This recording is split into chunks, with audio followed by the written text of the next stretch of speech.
Welcome to SkoolShine. Welcome to SkoolShine tutorial on how to install the app on your phone. Using the text message provided, Android users, kindly click on the Google Play Store URL. iPhone users, kindly click on the iTunes URL to install SkoolShine app. On Google Play Store, kindly click on the Install button to install SkoolShine app. Once the SkoolShine app is successfully installed, please open the app for user registration. Open the SkoolShine app, and click on the register link, just below the login button. This step needs to be done once, for the first time. Using all capital letters, please enter SMKS for school ID. Ensure that there are no spaces in between these letters.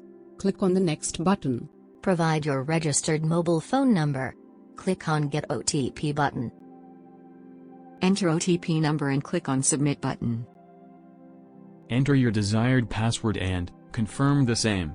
Click on Submit button. After the successful registration, you will be presented with the following login screen.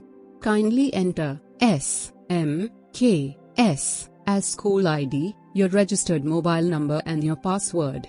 Click on Login button. After successful login, you will be able to use the SkoolShine app. We will create few more YouTube video tutorials on newly released features. Kindly subscribe to our YouTube channel and rate our app on Google as well as iTunes stores.